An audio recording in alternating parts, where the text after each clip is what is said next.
Hello friends, welcome back to my YouTube channel. तो दोस्तों, आज मैं फिर से आपके समक्ष आई हूँ एक नए विषय के साथ। आज का मेरा विषय है गरीबी, अर्थ और आंकलन के तरीके। गरीबी क्या है? भारत गरीबी का आंकलन कैसे करता है? गरीबी के आंकलन के तरीके कौन से हैं? इस वीडियो में गरीबी रेखा से नीचे, गरीबी रेखा टोकरी और गरीबी अनुपात जैसी विभिन्न प्रमुख अवधारणाओं को भी समझाया गया है। गरीबी आंकलन के विभिन्न तरीकों को संक्षेप में समझाया गया है और उनकी उपयुक्तता पर भी चर्चा की गई है। नीति आयोग के राष्ट्रीय बहुआयामी गरीबी सूचकांक यानी national multi dimensional poverty index को भी समझाया गया है। इसे संयुक्त राष्ट्र विकास कार्यक्रम यानी यूनाइटेड नेशंस डेवलपमेंट प्रोग्राम, संक्षेप में यूएनडीपी के सहयोग से विकसित किया गया है। तो दोस्तों, मेरी इस वीडियो को अंत तक जरूर देखें और मुझे प्रोत्साहित करने के लिए मेरे चैनल को अधिक से अधिक लाइक, शेयर और सब्सक्राइब जरूर करें। तो दोस्तों, आज हम सबसे पहले जानेंगे गरीबी का अर्थ। विश्व बैंक के अनुसार गरीबी का तात्पर्य खुशहाली से वंचित होना है और इसमें कई आयाम शामिल हैं। इसमें कम आय और गरिमा के साथ जीवित रहने के लिए आवश्यक बुनियादी वस्तुओं और सेवाओं को प्राप्त करने में असमर्थता शामिल है। रंगराजन विशेषज्ञ समूह एक अलग पद्धति का उपयोग करके बचत करने में असमर्थ होना पर एक परिवार को गरीब मानता है। गरीबी रेखा गरीबी को मापने का पारंपरिक दृष्टिकोण बुनियादी मानवीय जरूरतों को पूरा करने के लिए आवश्यक वस्तुओं और सेवाओं की एक टोकरी खरीदने के लिए आवश्यक न्यूनतम व्यय या आय निर्दिष्ट करता है और इस न्यूनतम व्यय को गरीबी रेखा कहा जाता है। गरीबी रेखा टोकरी यानी पॉवर्टी लाइन बास्केट बुनियादी मानव आवश्यकताओं को पूरा करने के लिए आवश्यक वस्तुओं और सेवाओं की टोकरी गरीबी रेखा टोकरी यानी पॉवर्टी लाइन बास्केट, संक्षेप में पीएलबी है।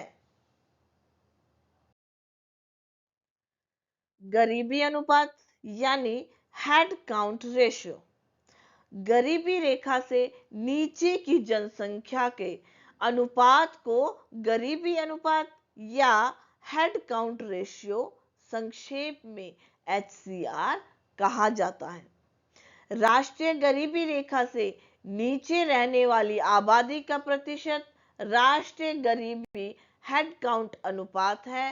राष्ट्रीय अनुमान घरेलू सर्वेक्षणों से जनसंख्या भारित उप समूह अनुमानों पर आधारित है। तो दोस्तों, गरीब शब्द तो सबने सुना होगा, लेकिन आज हम चर्चा करेंगे गरीबों में सबसे गरीब। महिलाएं, बालिकाएं और बुजुर्ग लोग गरीबों में सबसे गरीब हैं। एक परिवार में ऐसे व्यक्ति दूसरों की तुलना में अधिक पीड़ित होते हैं। उन्हें व्यवस्थित रूप से परिवार के लिए उपलब्ध संसाधनों तक समान पहुंच से वंचित कर दिया जाता है। मानव गरीबी यानी ह्यूमन पॉवर्टी मानव गरीबी यानी ह्यूमन पॉवर्टी एक व्यापक अवधारणा है जो आय की कमी के रूप में गरीबी के सीमित दृष्टिकोण से परे जाती है और व्यक्ति की समाज में कार्य करने की क्षमता पर ध्यान केंद्रित करती है। गरीब लोगों में अक्सर महत्वपूर्ण क्षमताओं का अभाव होता है। उनके पास अपर्याप्त आय या शिक्षा हो सकती है। या उनका स्वास्थ्य खराब हो सकता है, या वे शक्तिहीन महसूस कर सकते हैं, या उनके पास राजनीतिक स्वतंत्रता का अभाव हो सकता है। इस प्रकार मानव गरीबी का तात्पर्य किसी व्यक्ति को राजनीतिक, सामाजिक और आर्थिक अवसरों से वंचित करना है।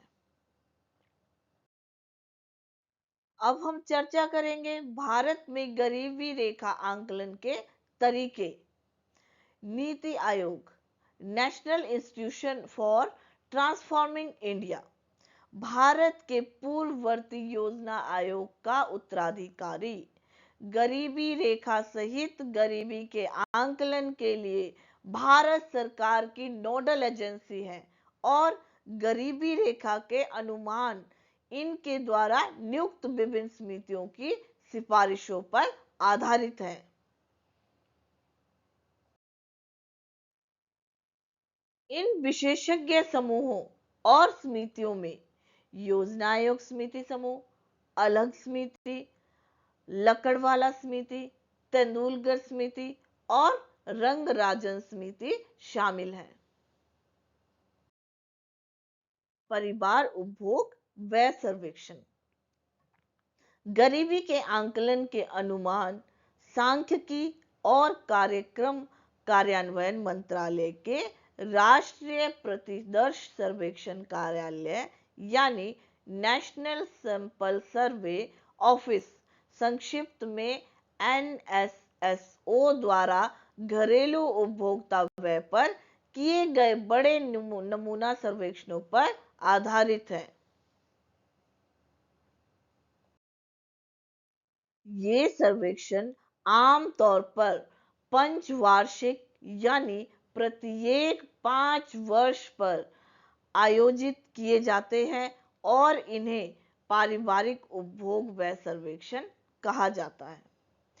यह भी ध्यान दिया जाना चाहिए कि भले ही भारत में गरीबों की पहचान करते समय आय और उपभोग स्तर दोनों को मापा जाता है, लेकिन इसके प्रतीक व्यक्ति उपभोग व्यय को मुख्य रूप से ध्यान में रखा जाता है। हालांकि अंतिम उपलब्ध NSSO उपभोग सर्वेक्षण 2011-12 है, क्योंकि 2017-18 के दौरान NSSO द्वारा किए गए अखिल भारतीय घरेलू उपभोक्ता व्यय सर्वेक्षण की रिपोर्ट और डेटा सरकार द्वारा रोक दिए गए थे। वर्ष 2022-23 के लिए सर्वेक्षण के डाटा और रिपोर्ट को NSSO द्वारा अभी जारी किया जाना बाकी है। तो दोस्तों अब हम चर्चा करेंगे ये पॉवर्टी लाइन बास्केट के बारे में। गरीबी के मापन में पहले चरण में वस्तुओं और सेवाओं की पॉवर्टी लाइन बास्केट PLB यानी गरीबी रेखा टोकरी और NSSO उपभोक्ता व्यय सर्वेक्षण द्वारा आंके गए मासिक प्रति व्यक्ति कुल निजी उपभोग व्यय के संबंध स्तर का निर्धारण करना शामिल है। पॉवर्टी लाइन बास्केट में खाद्य घटक और गैर खाद्य घटक होते हैं। तेंदुलकर और रंगराजन समितियां वास्तविक भोजन व्यय की पर्याप्तता का परीक्षण करते समय कैलोरी आधार, जिसमें ग्रामीणों के लिए प्रति व्यक्ति 2400 कैलोरी और शहरी व्यक्ति के लिए 2100 कैलोरी प्रतिदिन माना जाता था, उससे आगे बढ़ गई क्योंकि कैलोरी आधार संकीर्ण एवं सीमित था। विश्व बैंक डॉलर के संदर्भ में परिभाषित एकल गरीबी रेखा का उपयोग करता है और प्रत्येक देश की गरीबी रेखा निर्धारित करने के लिए क्रय शक्ति क्षमता विनिमय दर यानी purchasing power parity exchange rate का उपयोग करता है। जब विभिन्न देशों के बीच तुलना करनी होती है तो यह अपरिहार्य हो जाता है। हालांकि हमें इस तरह की प्रथा की सीमाओं को भी पहचानना चाहिए। गरीबी आंकलन की वर्तमान पद्धति की उपयुक्तता। गरीबी रेखाएं सामाजिक रूप से स्वीकृत न्यूनतम मानकों का केवल एक अनुमान मात्र है। इस प्रकार किसी भी गरीबी रेखा दृष्टिकोण में मनमानी का एक अनिवार्य तत्व अपरिहार्य है। गरीबी रेखा स्वभावतः व्यक्तिपरक और निर्णयात्मक है। इसीलिए जनसंख्या की बदलती जरूरतों को ध्यान में रखते हुए गरीबी का अनुमान लगाने के तरीकों की समय समय पर समीक्षा करनी होगी। गरीबी और भूख एक ही बात नहीं है। भूख कहीं ज्यादा बुरी है। ना ही गरीबी रेखा का मतलब आरामदायक जीवन स्तर है। यह न्यूनतम सीमा को दर्शाता है। गरीबी को परिभाषित करने के लिए आय या उपभोग व्यय का न्यूनतम स्तर निर्धारित करने वाली गरीबी आंकलन की वर्तमान पद्धति सबसे उपयुक्त विधि प्रतीत होती है। जाहिर तौर पर न्यूनतम स्तर के संदर्भ में भी काफी मतभेद हो सकते हैं। इसीलिए गरीबी रेखाओं की एक श्रृंखला होनी निश्चित है। हालांकि नीति आयोग ने संयुक्त राष्ट्र विकास कार्यक्रम यानी यूनाइटेड नेशन डेवलपमेंट प्रोग्राम संक्षेप में यूएनडीपी के सहयोग से हाल ही में वर्ष 2023 में बहुआयामी गरीबी की अवधारणा का उपयोग किया है और राष्ट्रीय बहुआयामी गरीबी सूचकांक यानी national multi dimensional poverty index संक्षेप में एनएमपीआई का अनुमान लगाया है।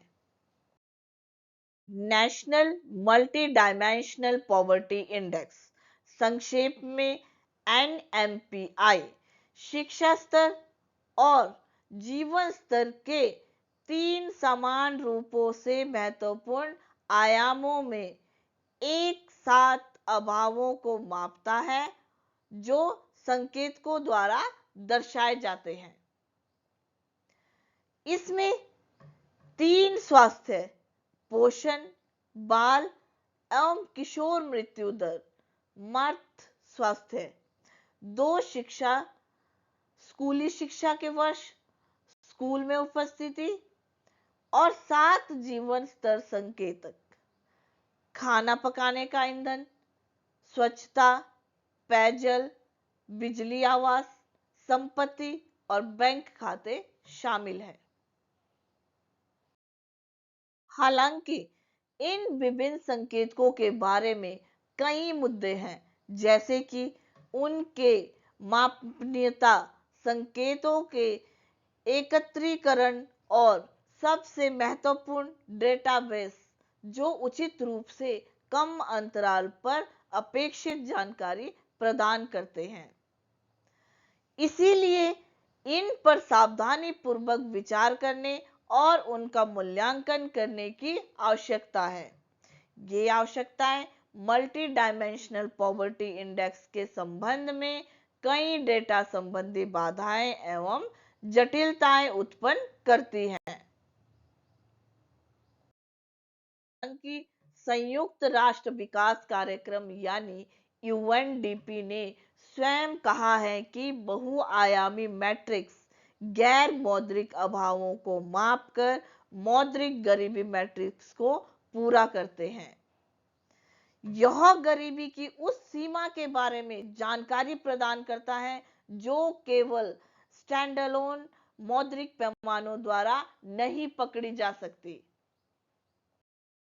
विभिन्न बहुराष्ट्रीय एजेंसियों और सी रंगराजन जैसे विशेषज्ञों ने स्पष्ट रूप से कहा है कि मल्टी डायमेंशनल पॉवर्टी इंडेक्स व्यय आधारित गरीबी अनुमानों का स्थान नहीं ले सकता। इस प्रकार रंगराजन समिति की सिफारिशों पर आधारित मौद्रिक गरीबी सूचकांक की वर्तमान पद्धति को यदि राष्ट्रीय बहुआयामी गरीबी सूचकांक यानी national multi dimensional poverty index संक्षेप में NMPI के साथ पूरक रूप में उपयोग किया जाए तो यह गरीबी आंकलन के लिए सबसे उपयुक्त हो रहेगा।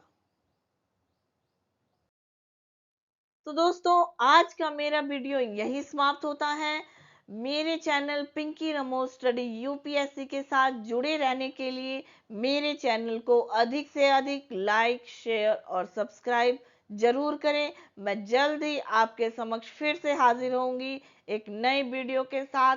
तब तक के लिए आप सबको मेरा नमस्कार।